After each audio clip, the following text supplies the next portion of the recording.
It's no secret that anabolic steroids help to build muscle, and of course, anabolic steroids are synthetic analogs of the hormone testosterone. But besides building muscle, testosterone and steroids are also known to help reduce body fat. Now, is this just another bro science myth, or is there something to it? If you commonly observe the difference between so-called natural bodybuilders or bodybuilders who don't use any steroids and the admitted steroid users are almost always a lot more muscular and muscularly defined.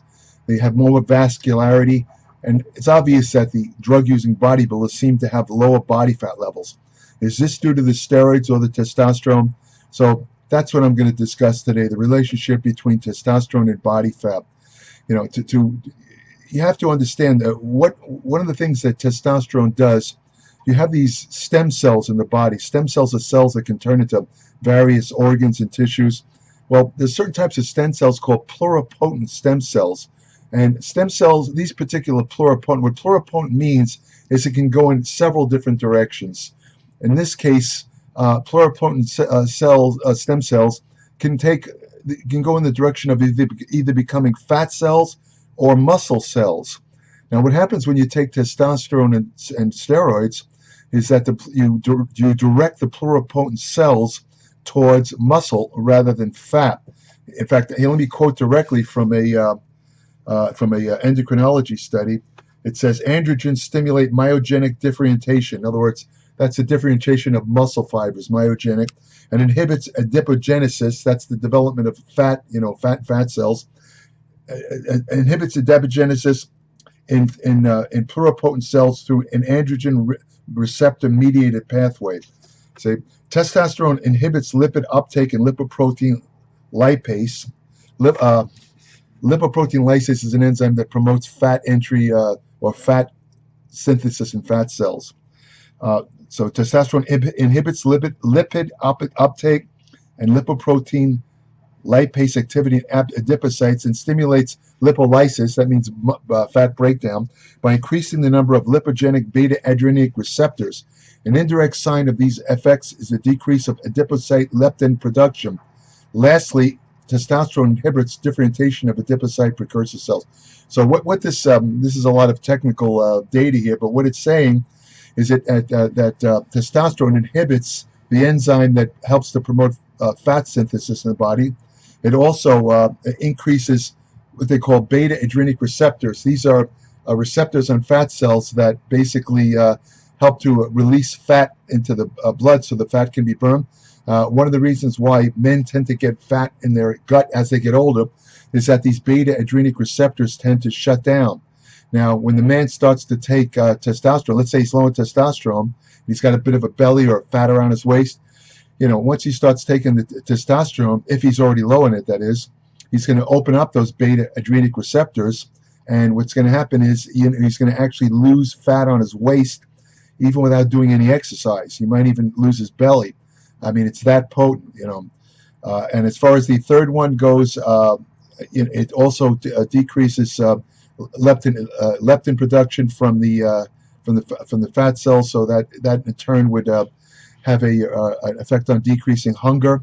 And the last one is testosterone kind of inhibits the differentiation because you have what they call pre-adipocytes. These are cells that will develop into fat cells. They differentiate into full-blown adipocytes or fat cells, but testosterone blocks that effect. It prevents the differentiation. So, in other words, basically, to put it simply, testosterone helps to prevent the development of new fat cells.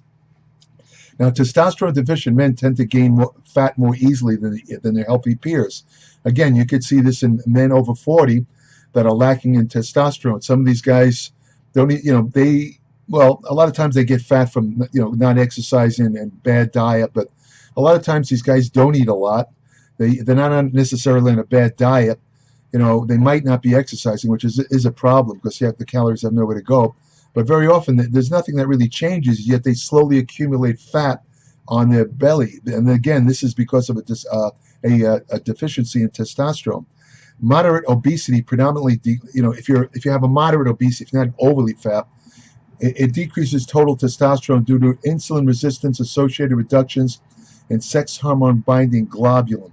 Now, what happens there is when you start to put fat on, you basically you tend to have greater insulin secretion. You become insulin resistant, and so what happens is your body produces extra insulin to try and overcome that, but the extra insulin decreases a protein produced in the liver called sex hormone binding globulin.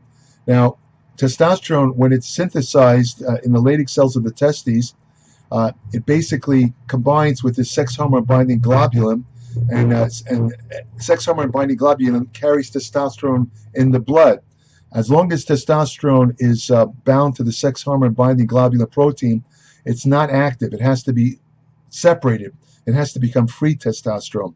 But the problem is that when that happens, if you don't have enough sex hormone binding globulin, in other words, you get a little bit more free testosterone, but that free testosterone is subject to conversion by enzymes such as the alpha reductase enzyme, which turns testosterone into dihydrotestosterone, or it might encounter an aromatase enzyme, which turns the free testosterone into estrogen. So these obese guys wind up having lower testosterone activity, even though the situation would normally, they have higher free testosterone, you'd think they'd have more active, but unfortunately it's converted. More severe obesity is additionally associated with reductions in free testosterone, like I just said, levels because what happens there is the free testosterone, it converts into estrogen, and the estrogen is sensed by the hypothalamus in the brain, which turns off gonadotropin-releasing hormones, which are needed to synthesize testosterone in the body. So that's another reason why having a lot of body fat will inhibit testosterone production. Low testosterone by itself leads to increasing adiposity or fatness, creating a self-perpetuating cycle of metabolic complications. Obesity-associated low testosterone is a functional, non-permanent state which can be reversible. Now, what that means, and this is right off out of the medical journals, I'm just quoting it, but what that means is that very often, as men get more and more body fat, their testosterone, for the reasons I just stated, tends to decline. However, in many cases, if a man, let's say, starts an exercise program, goes on a good diet to lose body fat, once his body fat gets down to a certain level, if he rechecks his testosterone, he will find that it's at a normal level. In other words, the low testosterone in many men is actually caused by having too much body fat, and if they reduce the body fat, the testosterone goes back to normal. Now, this is more, obviously this pertains more to men that have larger amounts of body fat. Obviously, if you're lean and you have low testosterone, it's due to something else that has nothing to do with this. While testosterone treatment can lead to moderate reductions in fat mass, obesity by itself in the absence of symptomatic androgen deficiency is not an established indication of testosterone therapy. This is again from a medical journal. What they're saying is that you don't want to give. Let's say a man comes to a doctor, he has a high body fat level and a low testosterone level. In other words, what they're saying here is, even though testosterone can lower the body fat, that alone, in other words, the obesity is not an indication for giving testosterone. In other words, it'd have to be another reason to give testosterone other than having body fat. In other words, you'd have to have other things that might be causing a low testosterone. That's what they're saying here. But testosterone does lower body fat. Muscles burn far more calories than fat tissue. Lack of muscle thus puts people at a higher risk of eating too much and storing the excess calories as fat. Remember, muscles determine the resting metabolic rate. This is why when a lot of people go on a diet, let's say they don't exercise and they just go on a very low calorie diet, very often the weight loss is like 50% muscle, 50% fat. Now, what happens is that loss of muscle lowers the resting metabolic rate. So when they get off the diet, they now have a lower resting metabolic rate, which means they have to eat fewer calories to maintain that weight. As soon as they start eating like they used to, or even eating more than they did on the diet, they're going to gain the weight right back. This is the reason why 97% of people regain fat lost on a diet within 5 years. You might have watched that show, The Biggest Loser. They followed a lot of those people. Some of those people lost over 100 pounds in a space of 4 months, something like that. And what happened is when they followed them for a couple of years after they were off the show, they found that I think it was out of 14 former Biggest Loser contestants, I think about, if I remember, about 11 of them not only regained the lost fat, but gained even more. But the really bad thing about it is when the researchers checked their metabolism, they noticed that their metabolism was much lower than before they went on the Biggest Loser diet and exercise program. In other words, these former Biggest Loser contestants had a permanently decreased resting metabolism, which is really bad, which means that they would have to like eat a lot less and exercise. That the other people from the Biggest Loser show that who did not gain the weight, their trick was very simple. They continued to eat a good diet. It wasn't a starvation diet. It was a reduced calorie diet, and they exercised. So those people who did that did not gain the weight back, which basically is a lesson to everybody. If you're dieting and you don't want to regain the weight, don't go back to eating a lot of junk, and above all, you have to exercise to maintain your metabolic rate, because exercise maintains muscle, and muscle controls the resting metabolic rate. As men age, testosterone levels decline at a rate of 1 to 2% per year past the age of 40. The loss of testosterone favors the loss of muscle mass.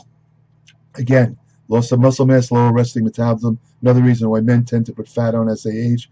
The lower resting metabolic rate induced by muscle mass loss with age favors increased body fat accretion, like I just said. The increased body fat favors also, I should say, the increased body fat favors increased estrogen production, which also promotes added body fat. In other words, what happens, a lot of guys as they get older, their testosterone goes down, but if they have a high body fat level, you have greater activity of the aromatase enzyme, which converts any testosterone they do have into estrogen, so they wind up getting an imbalance between testosterone and estrogen, and the higher estrogen favors the fat deposition. Mainly, the fat deposition is mainly right under the skin, subcutaneous. This is why bodybuilders are always worried about estrogen, because it tends to increase fat stores right into the skin, subcutaneous, which obscures muscular definition. That's why they take, estrogen blocking drugs like aromatase inhibitors or Novadex and this and that. More than 70% of morbidly obese men, that's men that weigh over 400 pounds, let's say. More than 70% of morbidly obese men suffer from male hypogonadism or low testosterone, a disorder that's characterized by abnormal levels of this hormone. And as I said, if some of these, even the morbidly obese men, if they go on a diet and exercise and lose enough body fat, their testosterone very often returns to normal levels. Belly fat contains high levels of the enzyme aromatase. Again, that converts androgens like testosterone into estrogen. This explains why obese men have higher estrogen levels than normal weight men.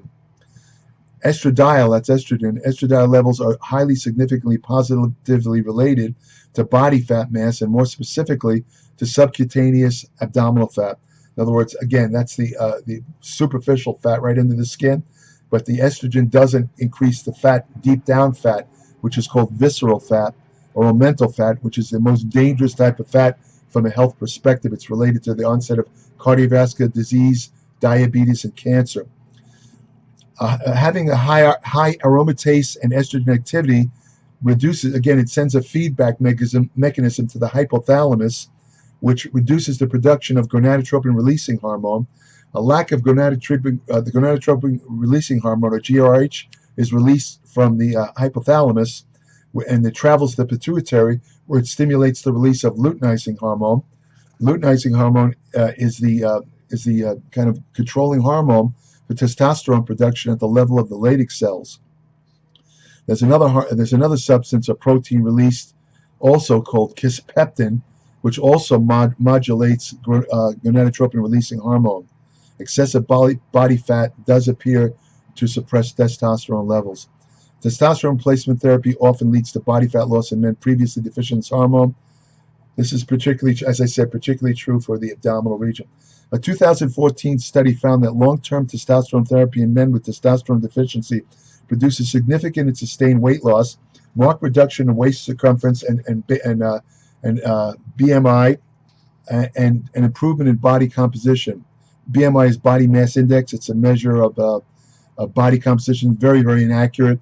It does not apply to anyone who's involved in sports or exercise, because it doesn't take into account muscle weight. So Let's say Mr. Olympia goes and has a BMI test, he's going to show up as morbidly obese because it just goes by height to waist ratio. It's a bunch of crap. It shouldn't really be used in any way to measure body composition. It's very stupid, non-applicable to athletes. Testosterone therapy also gets rid of a lot of the problems related to the metabolic syndrome. Metabolic syndrome, again, is wider waist circumference, indicative of abdominal obesity, high blood glucose levels, high insulin levels, also high triglycerides, and sometimes high blood pressure. It's all of these are kind of a forerunner for cardiovascular disease. They call it the metabolic syndrome.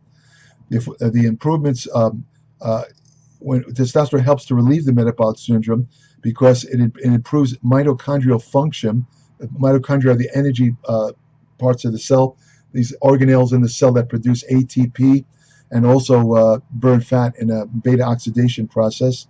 Testosterone stimulates mitochondrial development. Also, the testosterone stimulates increased energy use and increased motivation and vigor, resulting in increased cardiometabolic function and enhanced physical activity. A 2012 study concluded that while overall treatment of obesity is unsuccessful, testosterone treatment of men low in testosterone may be effective also because it improves mood and energy, reduces fatigue, and may motivate men to adhere to diet and exercise regimes designed to combat obesity. Another 2013 study found that normalizing serum testosterone to normal physiological levels produced consistent loss of body weight, lower waist circumference, and body mass index. These improvements were progressive over the full 5 years of the study. In other words, the men who were low in testosterone or went on testosterone continued to lose body fat and the waist shrunk over a period of 5 years. One 2016 56-week study of 100 obese men on a reduced calorie diet found that testosterone injections, improved weight loss by 6.4 pounds compared to those who didn't receive any treatment. While both groups lost muscle mass as well as fat mass on a low-calorie diet, testosterone caused significant muscle regain during the weight maintenance period. So that's So I think you get a good idea here that my point here in this video is to show that testosterone definitely affects body fat. All things being equal, getting back to what I said earlier, if you have two bodybuilders, they train the same, they go on the same diet, they do the same amount of cardiovascular work, the bodybuilder who's taking steroids will wind up looking more muscular. His muscles will not only be bigger, but they'll also be much more defined. And again, this is because of the testosterone effect. It tends to decrease body fat through multiple mechanisms, and it's especially productive if you combine it with diet and exercise. So, when you see these champion bodybuilders with the extreme muscularity, yes, a lot of that is due to anabolic steroids or testosterone usage. So that's about all I'm going to say here for testosterone and body fat. If you want the best information on nutrition, exercise science, hormonal therapy, including testosterone, supplements that work, supplements that don't work, ergogenic aids, anti-aging research, fat loss techniques that really work, women's health and fitness, exercise science, subscribe today to my Applied Metabolics newsletter, www.appliedmetabolics.com. If you subscribe, I will send you an invitation to join my private Applied Metabolics Facebook page, where each day I post new articles on or information about nutrition, exercise, and general health and medicine. I also have an email portal on my Applied Metabolics site where current subscribers can send me short questions. I'll be happy to answer if you are a current subscriber. I do not answer unsolicited questions. You're also welcome to list or leave comments under this video, possibly if you want to give me suggestions for future videos. If I feel like it'll cover a wide range of the audience or a wide range of people be interested, I'll try and do the video. I should also tell you that my Applied Metabolics newsletter averages 40 to 50 pages every month. It's written in plain English. I've been a writer for 48 years. I know how to write. I've written over, right now, probably close to 8,000 articles in over the last 40 years. So I have a lot of experience, unlike a lot of other digital publications where it's, with a lot of them are written by, some of these recent science graduates. They just don't know how to write English. They're still writing in medical journal style, which is very hard to get through, very hard to get through. So my publication is in plain English, again, very easy to understand. No ads. I'm not trying to sell you anything but information. I also include my 58 years of empirical and academic knowledge. I've been in the gym. I've been in the trenches. I train with a lot of the top bodybuilders. I know what works and what doesn't work. And I'm going to relay all this experience to you in my Applied Metabolics newsletter. So subscribe today, www.appliedmetabolics.com. If you want to have the best friend you'll ever have, go to your local shelter, adopt a dog. Thank you for listening.